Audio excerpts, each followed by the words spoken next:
वक्रतुंड महाकाय सूर्यकोटि समप्रभा निर्विघ्नं कुरु मे देवा सर्वकार्येषु सर्वदा। ओम श्री गणेशाय नमः। जय श्री राधे कृष्ण। आप सभी का आपके अपने YouTube channel BK Mishra present में बहुत बहुत स्वागत है। आइए आज आप सब सुनेंगे पौष मास शुक्ल पक्ष की चतुर्थी तिथि के दिन विनायक गणेश चतुर्थी व्रत की कथा। इस बार विनायक गणेश चतुर्थी का व्रत जो कि 14 जनवरी 2024 दिन रविवार को किया जा रहा है। प्रत्येक माह के कृष्ण पक्ष और शुक्ल पक्ष की चतुर्थी तिथि के दिन गणेश चतुर्थी का व्रत किया जाता है। यह व्रत भगवान गणेश जी की कृपा प्राप्ति के लिए इस व्रत को धारण किया जाता है। जो भी भक्त सच्ची श्रद्धा के साथ नियम और निष्ठा के साथ भगवान गणेश जी का पूजन करते हैं, कथा श्रवण करते हैं, इससे भगवान गणेश जी अपने भक्तों के सभी प्रकार के विघ्न और बाधाओं को दूर कर देते हैं तथा सुख और समृद्धि का आशीर्वाद प्रदान करते हैं। भगवान भोलेनाथ माता पार्वती के पुत्र भगवान गणेश जी को प्रथम पूजनीय का स्थान प्राप्त है। किसी भी प्रकार के शुभ कार्यों में या मांगलिक कार्यों में भगवान गणेश जी का सबसे पहले पूजन किया जाता है। और भगवान गणेश जो कि विघ्न हरता है, संकट मोचन कहे जाते हैं, ये सभी प्रकार के विघ्नों को दूर करने वाले हैं। विनायक चतुर्थी का व्रत जो कि प्रत्येक माह के शुक्ल पक्ष की चतुर्थी तिथि के दिन किया जाता है और वहीं पे कृष्ण पक्ष में संकष्टी चतुर्थी का व्रत किया जाता है। यह व्रत भगवान गणेश जी को प्रिय होता है। इस व्रत को चंद्रोदय व्यापनी ली जाती है। इस कारण से इस बार पौष के महीने में जो कि 14 जनवरी को विनायक चतुर्थी का व्रत किया जा रहा है। तो आइए पहले सुनते हैं विनायक गणेश चतुर्थी व्रत की कथा। इसके बाद आप जानेंगे शुभ मुहूर्त, चंद्रोदय समय, पूजन विधि, व्रत महत्व के बारे में। तो बोलिए प्रेम से भगवान गणेश की जय, सर्व देवी देवता की जय। एक बार भगवान शिव तथा माता पार्वती नर्मदा नदी के किनारे बैठे थे। वहाँ पर माता पार्वती ने भगवान शिव से समय व्यतीत करने के लिए चौपड़ खेल खेलने को कहा। भगवान शिव चौपड़ खेलने के लिए तैयार हो गए, परंतु इस खेल में हार जीत का फैसला कौन करेगा, यह प्रश्न उनके समक्ष उठा।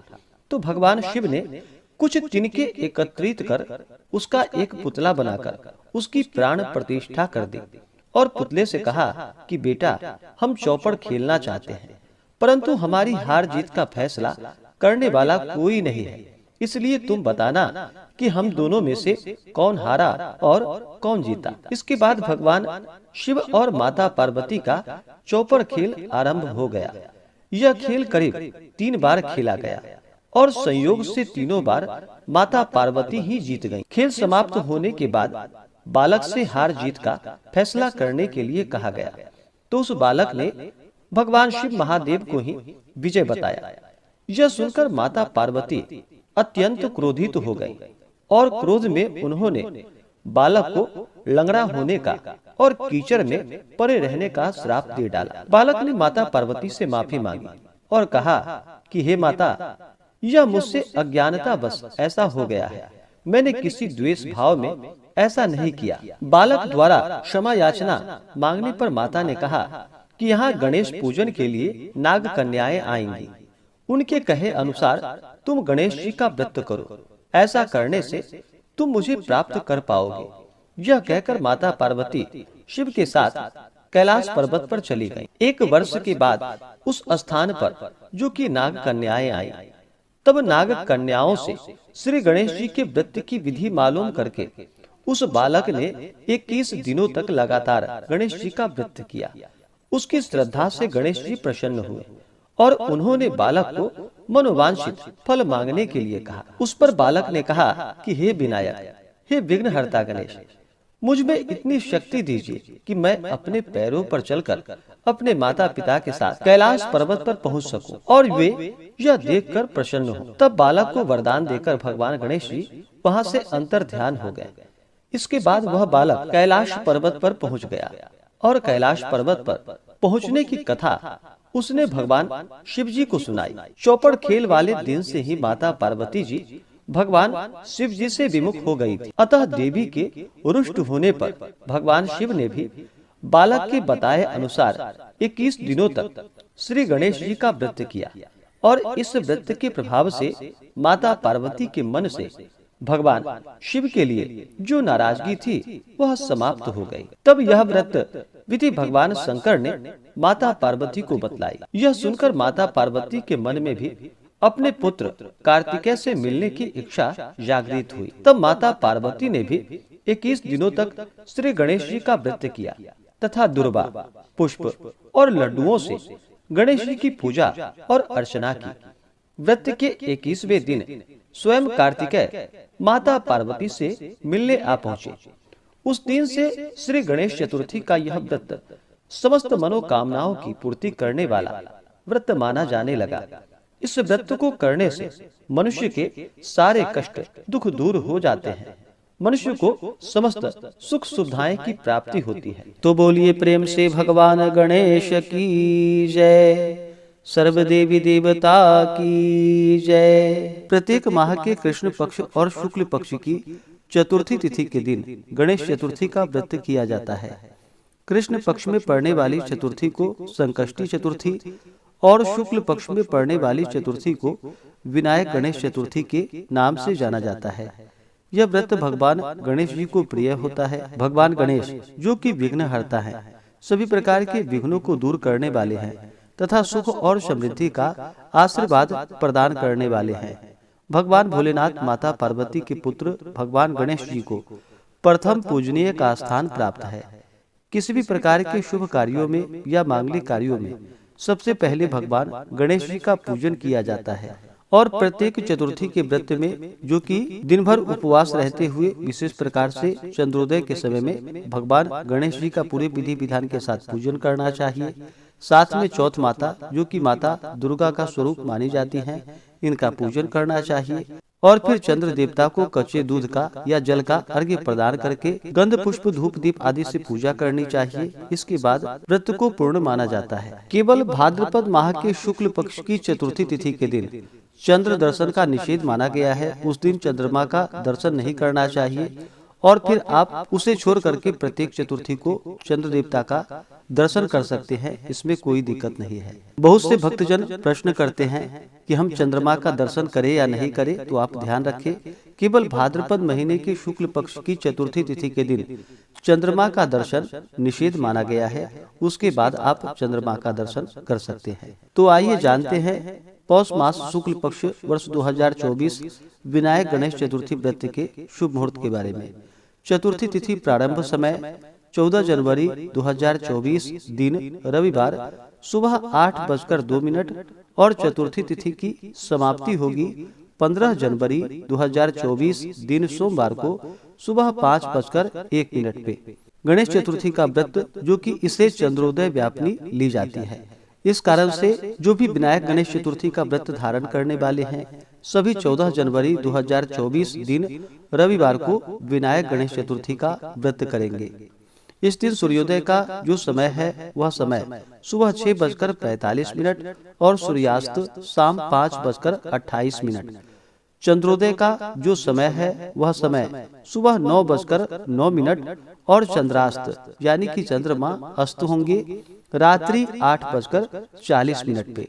तो रात्रि 8:40 के पहले ही भगवान गणेश जी का पूजन कर ले, चौथ माता का पूजन करे और चंद्र देवता को अर्घ्य प्रदान करके आप व्रत को पूर्ण कर सकते हैं। शुक्ल पक्ष में चंद्रोदय, जो कि दिन के समय में ही हो जाते हैं, और कृष्ण पक्ष में, जो कि रात्रि में चंद्रमा उदित होते हैं। तो चंद्रास्त रात्रि 8:40 पे है 14 जनवरी को। तो रात्रि 8:40 से पहले ही आप पूजन आदि का कार्य संपन्न कर ले और चंद्र देवता को अर्घ्य प्रदान करें। 14 जनवरी को ब्रह्म मुहूर्त का जो समय है वह समय सुबह 5:27, सुबह 5:27 से सुबह 6:21 तक। राहु काल का जो समय होगा वह समय शाम 4:08 से शाम 5:28 तक होगा। राहु काल समय के दौरान कोई भी शुभ कार्य या नया कार्य नहीं करना चाहिए, यह लाभप्रद नहीं होता है, इस बात का ध्यान रखें। योग, जो कि व्यतिपात योग होगा रात्रि 2:40 तक। उसके बाद वरियान योग, इस दिन रवि योग बन रहा है, जो कि सुबह 10:22 से अगले दिन सुबह 7:15 तक होगा। नक्षत्र जो कि धनिष्ठा नक्षत्र सुबह 10:22 तक, उसके बाद शतभिषा नक्षत्र।